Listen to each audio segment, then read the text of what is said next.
Hello students, welcome to this special class of Standard 4 subject Environmental Studies chapter 1, and in this video, in this class, we shall learn about some of the important words and terms and phrases which have been used in this chapter.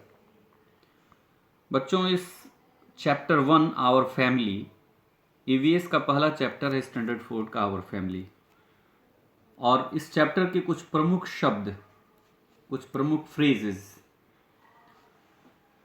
जिन्हें जानना हमारे लिए आवश्यक है, उसको हम लोग इस क्लास में रिवाइज करेंगे, सीखेंगे। और नेक्स्ट वीडियो डालने से पहले, नेक्स्ट वीडियो के आने से पहले आप लोगों को ये सारे वर्ड्स अपने कॉपी पे लिख के और उसे आपको समझ लेना है और उसको याद कर लेना है। हो सकता है इसमें से कुछ words you must be knowing and you have already learned in earlier classes, but we have to revise those words if they appear before you in this lesson. अगर कोई वर्ड दोबारा आता है तो फिर भी आपको उसको सीख लेना है, उसको रिवाइज कर लेना है, जान लेना है। The first word is grand parents. Grand parents मतलब दादा दादी। मैटरनल ग्रैंड पेरेंट्स मतलब नाना नानी। Second word is maternal grand parents.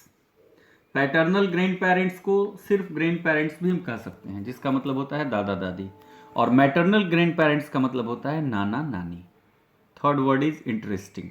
Interesting मतलब रोचक या मनोरंजक, जिसमें हमें अच्छा लगता है, जिस चीज़ को करना उसको इंटरेस्टिंग बोलते हैं। इंसिडेंट्स मतलब घटनाएं, और इंटरेस्टिंग इंसिडेंट्स मतलब रोचक घटनाएं। अगला वर्ड है रिलेटिव्स। रिलेटिव्स मतलब संबंधी। आवर फैमिली मतलब हमारा परिवार। Family tree. ये सारे वर्ड्स आपको अपनी कॉपी पे भी लिखना है और उसको याद करना है, उसका मीनिंग स्पेलिंग के साथ। फैमिली ट्री मतलब वंश वृक्ष। ये वंश वृक्ष क्या है? किसी फैमिली का ओरिजिन कहाँ से हुआ। अगर हम स्टार्ट करते हैं दादा दादी से, तो उसके बाद मम्मी पापा, उनके भाई, उनके बहन, फिर उनकी फैमिली, ये पूरा एक स्ट्रक्चर बनता है जिसको वंश वृक्ष या फैमिली ट्री कहा जाता है, जिसे इस लेसन में, इस चैप्टर में आपको इन डिटेल्स बताया जाएगा, विस्तार से बताया जाएगा। अंडरस्टैंड ये एक वर्ब है, इसका मतलब है समझना। इसका तीनों फॉर्म होता है अंडरस्टैंड, अंडरस्टूड, अंडरस्टूड। अगला वर्ड है रिलेशनशिप। रिलेशनशिप मतलब संबंध। मेंबर्स, मेंबर्स मतलब सदस्य। फैमिली मेंबर्स मतलब परिवार के सदस्य। थ्रू मतलब के माध्यम से। मैटरनल रिलेटिव्स मतलब मातृपक्ष के संबंधी। माता के पक्ष के जो संबंधी होते हैं उनको मैटरनल रिलेटिव्स बोलते हैं, जैसे मामा, मामी, नाना, नानी, etc। पैटर्नल रिलेटिव्स मतलब पिताजी के पक्ष के संबंधी, पितृपक्ष के संबंधी। जो पितृपक्ष से होते हैं उन्हें पैटर्नल रिलेटिव्स बोलते हैं। पैटर्नल फैमिली ट्री मतलब पिताजी का वंश वृक्ष या पितृवंश वृक्ष। मैटरनल फैमिली ट्री मतलब मातृवंश वृक्ष यानी माता जी का वंश वृक्ष। एज अ चाइल्ड मतलब बच्चे की तरह या बच्चे के रूप में। ज्वाइंट फैमिली, ज्वाइंट फैमिली मतलब संयुक्त परिवार। शेयर मतलब साझा करना, बांटना। जॉयज एंड सॉरोज मतलब सुख और दुख। कजिन्स मतलब चचेरा, ममेरा, फुफेरा, मौसेरा भाई, या चचेरी, ममेरी, फुफेरी, मौसेरी बहन। Next word different. डिफरेंट मतलब अलग। चाइल्डहुड मतलब बचपन। चाइल्ड मतलब बच्चा और चाइल्डहुड मतलब बचपन, ये एब्स्ट्रैक्ट नाउन है। अपीयरेंसेस मतलब दिखावट। कोई व्यक्ति कैसा दिखाई देता है उसको बोलते हैं अपीयरेंस इसका कैसा है। अपीयरेंस मतलब दिखावट।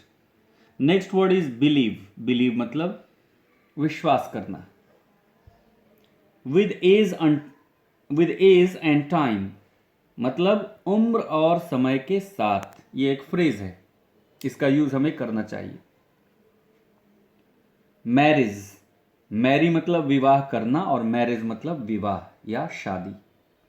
ग्रो अप मतलब बड़ा होना। स्टे मतलब रहना या रुकना, ये एक वर्ब है। इसका तीनों form stay, stayed, stayed. Is fed, feed का सेकेंड फॉर्म है फेड। इज फेड मतलब खिलाया जाता है। बीच बीच में इंग्लिश के भी टर्म आपको हम एक्सप्लेन करके समझा रहे हैं ताकि आपको समझ में आए। थ्रो अ ट्यूब मतलब नली के द्वारा।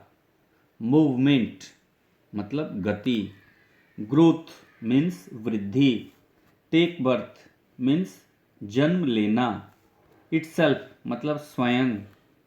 टेक केयर मतलब देखभाल करना। फीड मतलब खिलाना, इसी का सेकेंड फॉर्म होता है फीड, थर्ड फॉर्म होता है feed. Feed, fed, feed.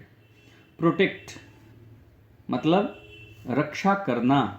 Structure मतलब संरचना। वॉम्ब, वॉम्ब मतलब गर्भ। Human being means Manav. Hatch from eggs अंडे से निकलना। जितने अंडे देने वाले पक्षी हैं या जानवर हैं, उनके बच्चे हैच फ्रॉम एग्स अंडे से निकलते हैं। अंडा फूटता है और उससे उसके छोटे छोटे बच्चे निकलते हैं। सांपों का भी अंडा होता है, छिपकली का अंडा होता है। एग शेल मतलब अंडे का ऊपरी खोल या अंडे का कवच, जिसको फोड़ने के बाद उसके अंदर से लिक्विड निकलता है, और वही लिक्विड कुछ दिनों तक अगर चिड़िया उस अंडे पे बैठती है तो लिक्विड सॉलिड में बदल जाता है या सेमी सॉलिड में बदल जाता है, वही जीव के रूप में निकलता है। मैमल्स, मैमल्स मतलब स्तनधारी या स्तनपाई।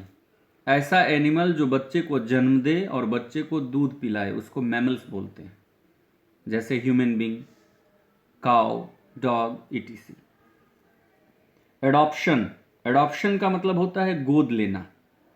हम किसी बच्चे को अपने गोद में उसको प्यार करने के लिए लेते हैं, इसका मतलब एडॉप्शन नहीं होता है।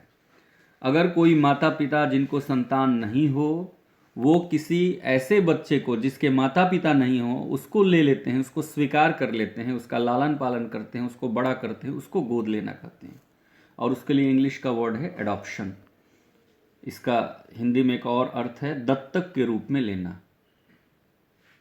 अगला है फॉस्टर पेरेंट्स, पालक माता पिता। ऐसे माता पिता जिनको अपना कोई संतान न हो और किसी बच्चे को एडॉप्ट करें, ऐसे पेरेंट्स को फॉस्टर पेरेंट्स कहते हैं। तो ये टोटल 45 वर्ड्स इस चैप्टर के हैं, जिसको हमने जाना इंग्लिश और उसका हिंदी मीनिंग भी जाना। इससे पहले कि अगला वीडियो आए और चैप्टर शुरू हो, आप सभी बच्चे kindly get all these words in terms by heart, so that when we study, when we read the lesson in the next video, the next class, you will have no problem in understanding the text and the content of that lesson.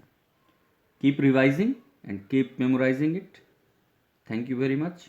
Have a nice day. Bye.